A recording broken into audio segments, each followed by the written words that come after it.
Hello and welcome. I have a huge episode today on the Too Tall Sports podcast. Thank you for joining me. Big get in the industry of sports media for me. I have Rob Parker. Yes, that Rob Parker from Fox Sports Radio. He has a show with Chris Broussard, NBA analyst. They have a show on Fox Sports Radio, 4 to 7 p.m. called The Odd Couple. He's been on FS1. He's been on First Take. He's been all over the place. He's been in sports media for a really long time. Detroit Free Press writer, Newsday, originally from New York. But I'm going to get to that interview and stick around for that right after my 2 cents segment. But huge interview for me on the podcast. So I know you guys will enjoy that. I don't go too hard on him because it's his first time on, but I let him have the floor. But he's got takes for days. So really happy and lucky and appreciative to have Rob Parker on the show. So we will get to him in a few minutes after I give you my 2 cents. So this week, Rob and I have a little debate about Steph Curry and where he ranks among the all-time great shooters. Now, to me, he's easily the best shooter of all time. This is a perfect timing to validate that take because on Tuesday night, in Madison Square Garden, Steph Curry passed Ray Allen for the most three-pointers made in NBA history. 2,974 was the record now for Steph Curry. He had to get to 2,973, which was held by Ray Allen and previously held by Reggie Miller. And there was kind of a passing of the torch there. Reggie passing it to Ray, and he was in attendance for his. And now Ray Allen and Reggie Miller, who was on the call on TNT, was also there in attendance in Madison Square Garden, the mecca of basketball, to see the greatness of Steph Curry pass the record. And ultimately, now he's probably going to have I could see him going over 4,000 threes. Maybe he gets to 5,000. I don't see anybody beating that record. The issue for a lot of people these days is that there's so many threes being taken. That's why a lot of these records are going to fall. Well, just to give you some reference, let me give you some numbers here. The stats come in. So Steph, obviously, 2,974 threes and counting. It only took him 789 games to do it. Just for reference, the same amount of threes for Ray Allen, 2,973, 1,300 games it took for Ray Allen to hit that number. Now, a lot of people will say it was a different NBA. Threes weren't a priority as they are now. You know, Ray Allen, I saw the numbers, averaged 5.7 three-point attempts per game. Steph is averaging 8.7, so a whole 3 more threes on average per game being taken. So yes, by default, you will hit more threes. However, Steph is a career 43% three-point shooter. Ray Allen, career 40%. Just to give you reference how good Steph is. Here's the big one for me. Ray Allen had one season where he made more than 250 three-pointers in a year. One time he did that. Steph has made over 250 threes in a season 7 times and counting in his career. And he's nowhere near being done. He's so great and so lethal from the outside. Literally, as soon as he crosses half court, he is a dangerous weapon, as they say. He has revolutionized and transcended basketball. Some people don't like it because too many non-shooters are shooting threes at a high clip. Can't argue with that. There's a lot of bad shooters taking threes because that's where the game is going. But in the last 10 years, no one has really, outside of LeBron, changed the NBA like Steph Curry. Now, LeBron, you could argue, the more powerful, the more dominant, does-it-all player. He started the big 3 era of guys teaming up together. So LeBron changed that aspect, and it seems like you have to now to win a ring. But Steph Curry, he even has a great shooter on his team with Klay Thompson, okay? The difference between Steph and then Klay, Ray Allen, Reggie Miller, whoever else you want to say, Kyle Korver, JJ Redick, any three-pointer you bring up in history, they're all what I would call spot-up shooters, right? A lot of them are not creating their own shot. They're phenomenal moving without the ball. You kind of lose them in the screen game, and then they run and catch a three. You know, they catch and shoot. Steph does a lot of that. You watch the Warriors, Steph goes through a ton of screens. He's always moving without the ball. So he's like them. But the difference is, to me, Steph does it off the dribble. And that is what makes him that much better than those other guys. I think Klay had a game that he scored like 35 or 40 points or something like that on 4 dribbles the whole game. 4 dribbles? To me, he's great, like I said, moving without the ball. But Steph is doing it while dribbling as well. That's the difference maker. And he's still amazing at it. He's by far the greatest shooter of all time, in my opinion. Now, Ray Allen was phenomenal. Reggie Miller is phenomenal. Like I said, the eras are different. I'm not going to fight you there. Now, Rob's point, as you'll hear, is that Steph is not a clutch shooter. He has had some big threes, but as Rob will tell you when we get to that part of the interview, he's 0 for 8 in clutch time with like 20 seconds left or whatever. He didn't play great in the 3-1 collapse that they had against the Cavaliers the year they won 73 games. LeBron beat him for the title. Some people argue when KD was there, Kevin Durant, that Steph was not the best player on his team, blah, blah, blah. That's all fine and dandy. And there are points to be made there. Steph's never won finals MVP. I get that. But if we're looking at just pure shooting, how could you not say it's Steph Curry? No one has done the things that he's done. Now you could argue Damian Lillard's on somewhat that level when you cross half court, those 35 footers. You know, Steph kind of started that at a consistent clip. So I just have to give my props to Steph Curry. You don't see big records like this fall that often. And for the most threes of all time to be by the guy that deserves it, in my opinion, being the greatest shooter of all time, it's only right that Steph holds the record for most threes of all time. And like I said, the moment his dad was there, his mom was there, you know, all these greats were there. Spike Lee was there in the Garden, Madison Square Garden, New York City. The electricity, all the fans there wanted him to do it. Really cool moment. So I just want to give Steph his props to see a record like this fall to the greatest shooter of all time. So you guys let me know what you think. You can always hit me up at Too Tall Sports Podcast on Instagram. Email me, tootallsportspodcast@gmail.com, and give me your thoughts. If you think it's somebody else, but I think it's hard to argue at this point. Clutch moments or not, just pure shooting, Steph is that guy. So I'll leave you guys with that. Kind of a quick interview today because Rob only had a little bit of time, but I did get about a half an hour out of him. Really good stuff in a compact time frame. So enjoy my interview with the great Rob Parker. This is the Too Tall Sports Podcast. Glad to have you in today. I have a very big interview today, as in probably one of the more famous people I've had on the show.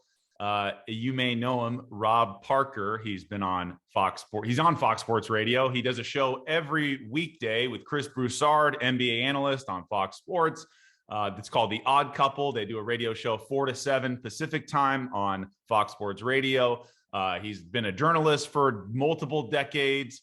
Used to be with the Detroit Free Press, Newsday, all these publications. He's been on First Take back in the day. Yeah, this is a big one for me. So I got Rob Parker. He's a big baseball guy. So we talk a little bit of baseball. We talk a little bit about Steph Curry and Giannis and KD in the NBA, who the best players are, why he discredits Steph Curry and doesn't think he's the best shooter of all time. We'll get into that debate. So it's a quick interview, but man, this is a big get for me, little old 6'7" me. In the podcast world. So great to talk to Rob Parker, man. This is a good one. So I think you'll enjoy it. As always, you can follow me at Too Tall Sports Podcast. That's on Instagram. Check me out there. I do a lot of video content, all kinds of stuff. I post clips from every episode there. So check out my Instagram at Too Tall Sports Podcast. If you like Twitter, I'm on Twitter at Too Tall Sports. Check me out there. As far as episodes go, we post on YouTube. If you want to watch the interviews, we're there. So check out my YouTube channel, Too Tall Sports Podcast. If you haven't already, please subscribe, like the videos, share them with your friends. Just, if you think it's a good interview, give it a like, give it a share. That'd be awesome. Same thing on Apple Podcasts. I know I say it every week, but if you haven't done so already, please hit the 5 stars on my episode page on Apple Podcasts. So just type in Too Tall Sports Podcast, scroll down a little bit till you find those stars, hit the 5 stars. That'd be really great. I really appreciate that. Also, if you want to leave a review, please do that as well. Would love any help and exposure for the show.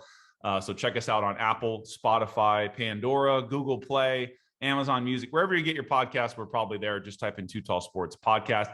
Thank you very much for listening, as always, and enjoy my interview with radio superstar Rob Parker. All right, welcome back to the Too Tall Sports Podcast. My next guest needs no introduction, but I'll give him one anyway. He's been a journalist and sports writer for many decades. He's co-host of The Odd Couple with Chris Broussard, which is on Fox Sports Radio every weekday, 4 to 7 p.m. Pacific time. He also has a podcast called Inside the Parker. You've seen him for years on all the major sports networks. He's been on Undisputed. He's been on First Take. He's been everywhere. And I'm happy to have Rob Parker on the show. What's going on, Rob?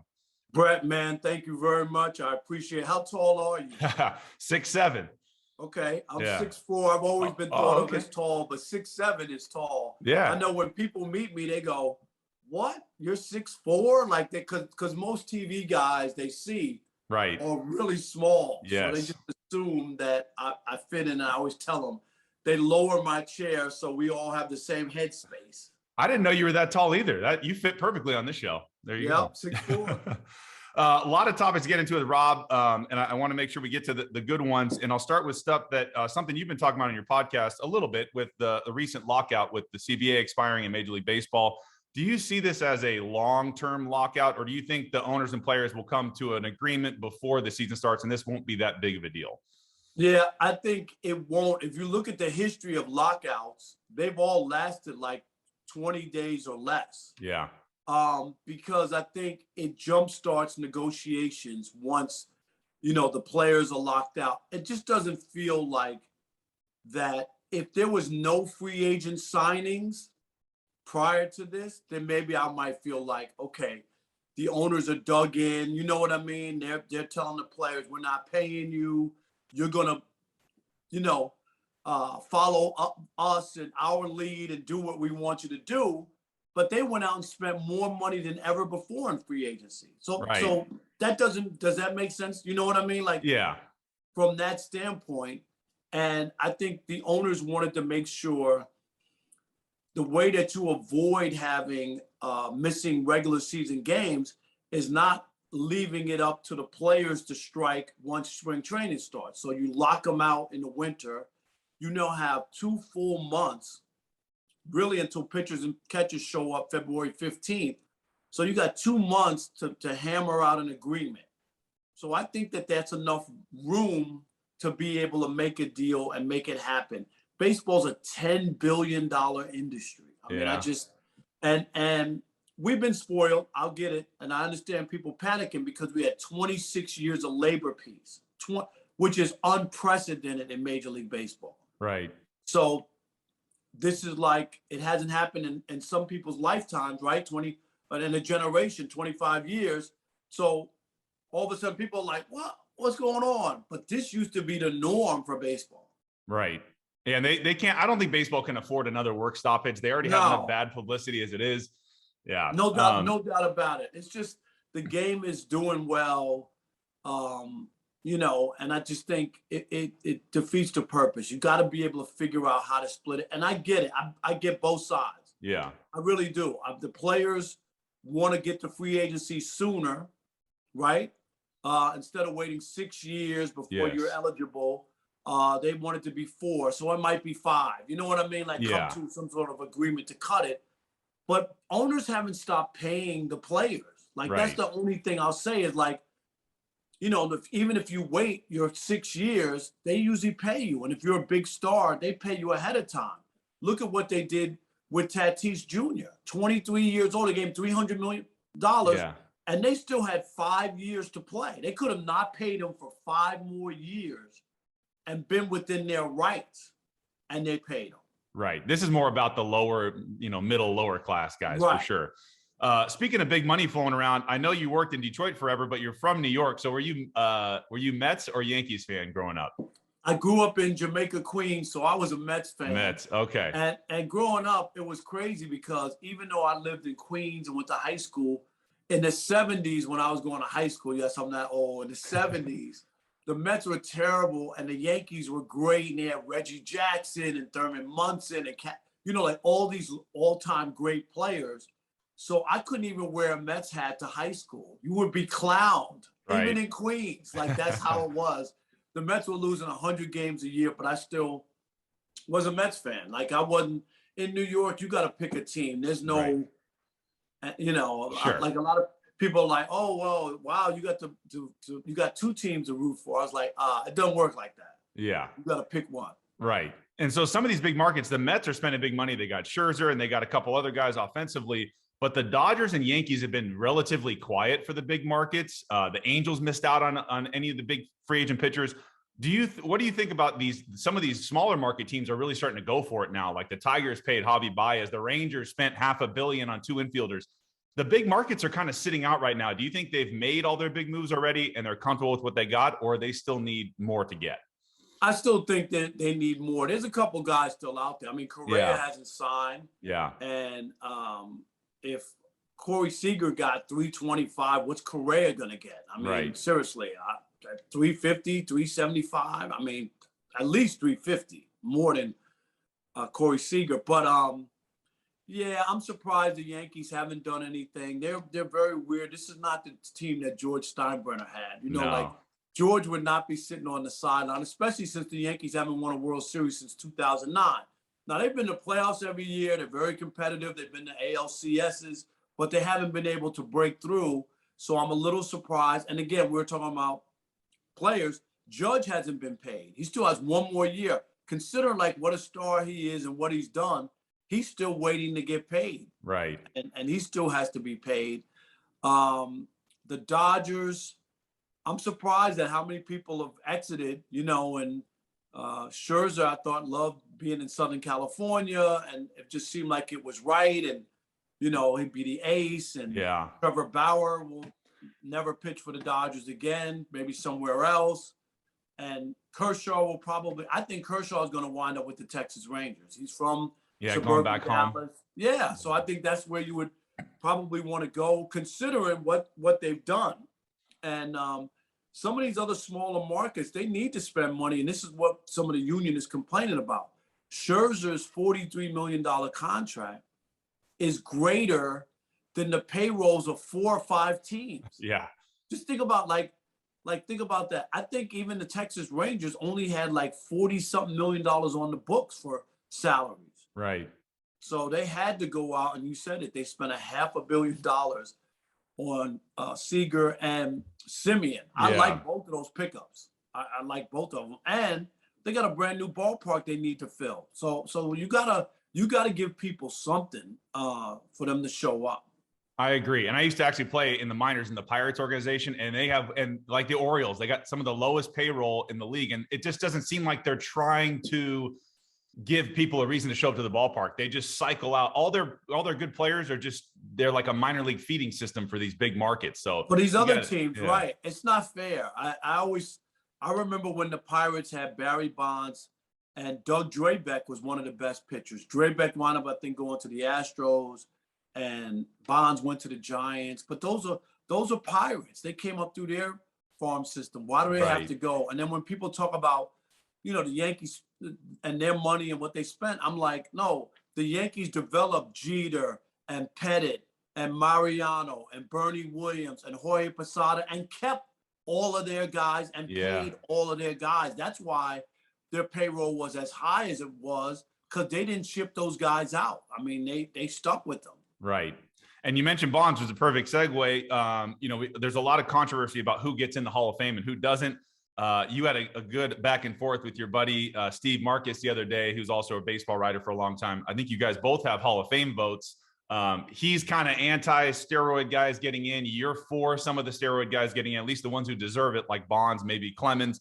How do you feel about that era of player who are, you know, that's been floated out there, tested positive or not, getting into the Hall of Fame? Yeah, it's a slippery slope. Everybody has, you know, I respect everybody's point of view and their vote, what they want to do with it. I don't think it's our job. If Bonds never tested positive by baseball, was never suspended, I don't think that's my place to keep him out of the Hall of Fame. Now, with guys who were busted, I'm very consistent. So if you were busted, you know, once baseball changed the rules on what was, because remember, it wasn't tested for and wasn't on the books. Right. And we really don't know. Do we really know who was using it or who tried during that era? So when people say, well, Bonds, that helped Bonds, whatever, I'm like, pitchers were using it too. So they were probably on an equal playing field, right? Once we find out that Clemens, you think Clemens and Pettit were the only 2 pitchers using it? I don't think so. Right. So I think And I look at Bonds. One of the biggest things whenever I get into a debate, I'll ask the person, I'll say, how many times did Bonds hit over 50 home runs? What do you think they say? Like 5, probably. 5, Yeah. 6. And I go, once. And they're like, what? That 1 year when he hit the 73 home 73. runs. Yeah. That was the only year he hit over 50. So it wasn't like, you know, and I'm not naive to say that people were using it. I just don't think that that's my place. Manny Ramirez got busted twice after they put in the new rules. He was one of the greatest right-handed hitters I ever saw. He was. I don't vote for him. Okay, so that's where you kind of draw the line? Yeah. If Rafael Palmeiro got busted after the fact. Okay. Rafael Palmeiro had 500 home runs and 3,000 hits. To me, if you get 3,000 hits, 500 home runs, or 300 wins, you automatically get my vote. I don't even have to look at any other stats. Right. And my other way of voting is if there's a debate about you, you're not a Hall of Famer. Because I think it should be for the very, very elite players. So if you got to go, well, you know, if you look at this and you look at, and here's the other thing that messes a lot of people up.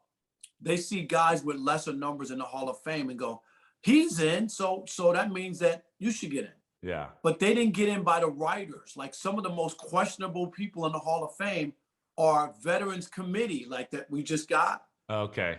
So when they say, well, Pee Wee Reese is in the Hall of Fame, Phil Rizzuto's in, like I could give you like all these old timers and guys who got in. None of them were voted in by the writers. That's why the Baseball Hall of Fame is by far the hardest to get in and the most prestigious. You know, in the Basketball Hall of Fame, they're letting anybody in. Yeah. And you're like, what is this? The Pro Football Hall of Fame, like 12 guys get in, and you go, come on, everybody can't be great. Yeah. And so baseball is really, really tough, and it should be that way. I do believe that Bonds and Clemens will get in on their last. Really? Week. Okay. I really do, because if you looked at their numbers, they haven't gone down, and they're within range of enough people saying, this is it. I punished them enough. I made them wait. And now they make the vote to say, these two guys were two of the greatest players we ever saw. If you really believe that it was just juice that made them great, I think you weren't watching. I watched Barry Bonds when he won 3 MVPs in Pittsburgh. Yeah. No, exactly. He wasn't on the juice. And people argue that's the thing. He could be the greatest of all time. The problem is it's tainted by. Right. He absolutely could be. I thought Ken Griffey Jr. was going to be the greatest, and then he got hurt, you know, in Cincinnati too much. Right. Because he should have got the 700 home runs first. I mean, he was on that pace. But I don't have a problem. And you know, I know it looks like maybe Curt Schilling could get in. Some people. I think he deserves to get in. His playoff numbers are ridiculous. He should be. Only problem I have is I don't vote for Curt Schilling. High ERA. I mean, compared to the other guys in the Hall of Fame pitchers, never won a Cy Young. I think you were never the best pitcher in the league. Like, they give out 2 Cy Youngs every year. You were never. He played with Pedro, who was the guy there. So. No, but you need to win major awards. Even if you look at like a guy, to me, this is another great example. His numbers aren't that great, but Joe Morgan is in the Hall of Fame, right? Second baseman, big red machine. Yeah. Okay. He won back-to-back National League MVPs on a team with Pete Rose and Tony Perez, you know, and Johnny Bench. So that's where he fits in. You got to win major awards when people look at you and think of you as like one of the best players of your era. And I think that's what people are missing. Yeah. Unless you have, if Curt Schilling had the 300 wins and whatnot. I know he thinks that all sports writers are Democrats and they hate him because he's conservative. It's just not true. Right. Mariano Rivera is a outspoken, or was at when Donald Trump supporter. Yeah. He got in with 100% of the vote. So I don't believe that people are using your political, you know, backing or beliefs or whatever. And trust me, every sports writer in the press box is not Democrat. Okay, yeah, I believe it. I want to shift to something else just to make sure we get this in here. Let's talk some NBA for a second. You have been highly critical of Steph Curry over the years, and you've aptly named him the GMOAT, which is the greatest mirage of all time. Hilarious acronym there. That's funny. When I saw that, when I was looking up the stuff about you, I laughed about that. I love watching Steph. He's definitely revolutionized the game. He does things that other guys just simply can't do. Tell us why he's the greatest mirage of all time. Everything you said is true. And people think because I say that they think I think he's a bum. He's not. Okay.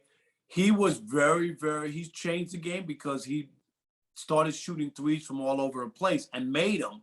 They were bad shots for anybody else. If Steph missed, I don't know, 10% of those crazy shots he took, people would look at him differently. I mean, it really made a difference because he was making them. So it was hard to tell him not to pull up at half court and not shoot it because he was making them. Yeah. But everybody thought that they could shoot threes now, and that's what the game. I think he ruined the game, to be honest. That's the way I would look at it with all the three-point shooting and just where we are. It's like baseball. It's either a home run or strikeout. Right. In the NBA, it's a dunk or a three-point. A three. The game is better than that. You know, I just think that there's more to the game. Football has changed.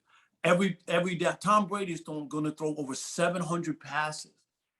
Like this will be the second time in the history that somebody's done that. Right. This is where it is. Like Barry Sanders couldn't play today. Like they don't use the running back. Some of the greatest football players are running backs.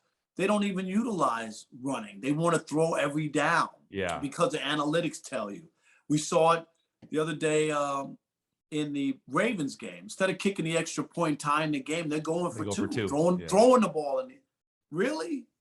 And they lost. Yeah. But this is where we are. But anyway, on Steph, my issue is people crowning him as the greatest shooter of all time. And of course he's going to have the most makes and the most attempts because the game has changed. Sure. Where guys in the past didn't shoot. You used to shoot threes because you needed a three, not because it was open.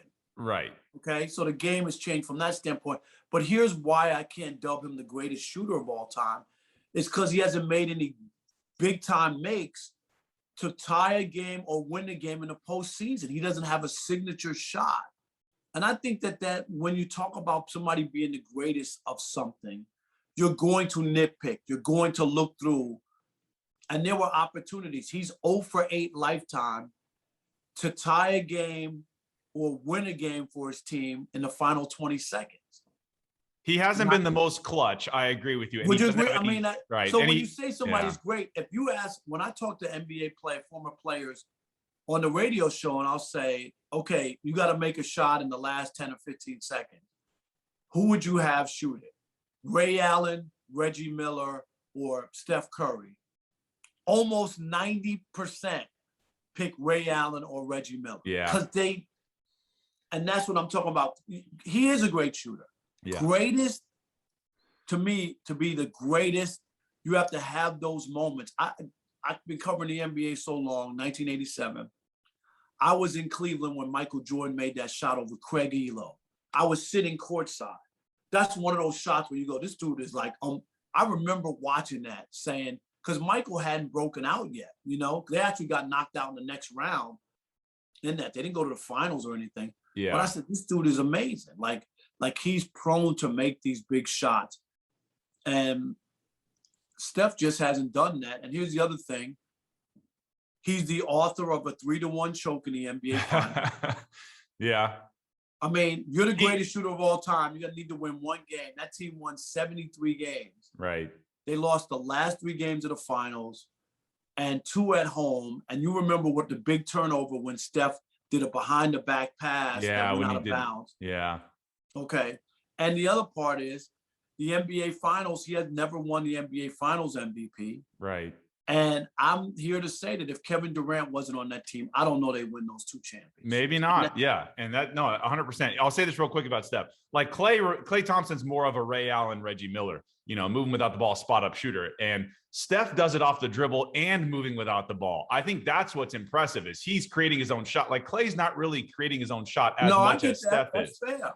So he does it all. But yes, I agree with you. He hasn't had his signature moment per se. Now, if he does it this year or something, I can reevaluate. But to me, 0 for 8, I'm not saying you're going to make every shot. I'm not looking for him to be 8 for 8. Right. But there was the last time they were in the finals, and Klay was hurt, Durant got hurt, and remember, it was game 6. They could have forced a game 7. And he had a shot in the final 10 seconds that either he could have taken a step up and made a 2 to tie the game, or he could have won it. And he missed that shot. And that would have been, to me, one of those moments. You lost your other 2 stars. The Warriors hung in the game. They had a shot. They were down by 2 without 2 of their stars. Yeah. That could have been Steph's moment, that he forces a game 7 with a 3, or tied the game and forced it to overtime. Yeah, Didn't happen. For sure. Last segue on that, just because we'll stick with NBA. So it's amazing what a championship will do to your resume. So now Giannis has been elevated in the greatest player in the league conversation. I know you're more of a Kevin Durant guy, and I actually am kind of with you on that, as he's the most unguardable player in the league. And you could throw Steph in there too. They're 1, 2, 3 in scoring, and I agree. Fluctuates, right? Where would you put Giannis and KD at this moment? If they were to switch roles, could they win a championship in their different places? All those things. The thing I love about Giannis is he bucked the trend of the NBA and decided I'm not going anywhere, signed in Milwaukee. He was ridiculed. Everybody said he was dumb. He'll never win a championship. And this dude won in a small market without another marquee name. That's impressive. That's why his stock won't go down. Even if he never wins again, he won and he did it. And the other thing is the way he won it. His bugaboo was the free throws, and then he makes 17 out of 18 in the biggest. If he would have missed half those free throws, they might not have won that game. Right. 6, and then never know. So think about how he was able to win it by knocking off one of his demons. So I thought that was great. KD is unguardable. I mean, he's almost a 7-footer. He can shoot mid-range. He can shoot threes. He can score at the basket. What can he do? Yeah. Tremendous player. Like I say, I don't think the Warriors win those other 2 championships. LeBron might have 2 more if KD didn't go there. I mean, it could have changed the way you look at LeBron, because LeBron had come back from 3-1 against the Warriors in that one, and he might have won the next 2. Right. And who else are we talking about? Yeah, I just put Steph in there, but those 2, I mean, it really is seemingly between KD and Giannis right now. I know Steph's on fire. I would take KD right now. I mean, I get it. Giannis is coming off a championship, but I think KD, with what he's been able to do, even in Brooklyn, you're missing a big piece, and they're still rolling, and building towards it. All you need is 2. I think if Harden and KD are healthy, he almost beat Milwaukee by itself. He lost 2 players. Harden was a shell of himself in game 6 and 7 when he came back. Right. And Kyrie got hurt. And had KD not stepped on the line, they would have knocked Milwaukee out. I mean, it was that much from having a chance to go to the finals with 2 of your players not up to par, 2 of your star players. That's an incredible feat.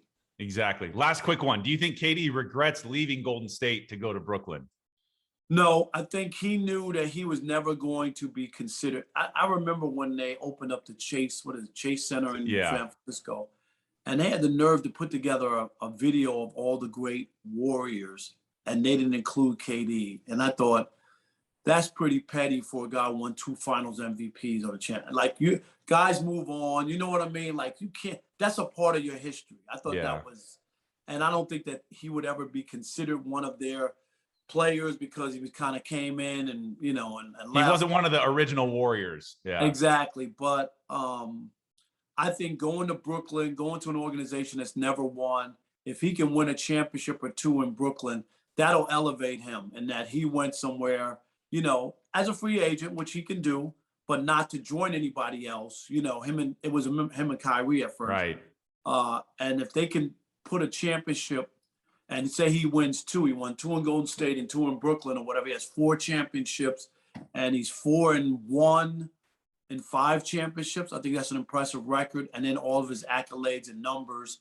He's a leading Olympic scorer of all time. I mean, he's got a lot of stuff on his plate. So I think he could go down as a top 10 player of all time. Yeah, definitely. I know you got to go. So thank you very much. I appreciate your time. Great to have you on, and I hope to have you on again at some point too. No, we'll do it. We could definitely do it.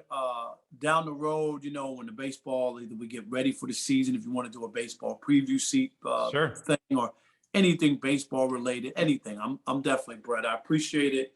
Thanks for the invite. Yeah, man, definitely. My thanks to Rob Parker. Hope you guys enjoyed that. Short and sweet. That's how he likes to do his interviews. So I appreciate any time he'll give me. And this was a big one for me. So I'm sure you guys have seen him on TV before and also on Fox Sports Radio. He has that show I mentioned, The Odd Couple with Chris Broussard. It's every day from 4 to 7 p.m. Pacific time on Fox Sports Radio. You can check him out on Sirius XM, all these places. But yeah, my thanks to Rob Parker. What a great interview, great get to have him on. So hope you guys enjoyed that. As always, you can follow me at Too Tall Sports Podcast. I'll post a clip from this episode and other episodes when the episode drops. So check out my Instagram page, also Twitter at Too Tall Sports. Check me out there. If you want to watch us on YouTube, you can watch the interviews, Too Tall Sports Podcast on YouTube. Also, you can check out Apple Podcasts, Spotify. If you haven't already, subscribe, follow, rate, review, anything you can do. 5 stars, help us out on Apple and Spotify. That'd be great. We're also on Pandora, Google Play, Amazon Music, everywhere you get your podcast. We're there. Just type in Too Tall Sports Podcast. Thank you very much for listening, and I'll have another heater episode for you next week. Talk to you soon.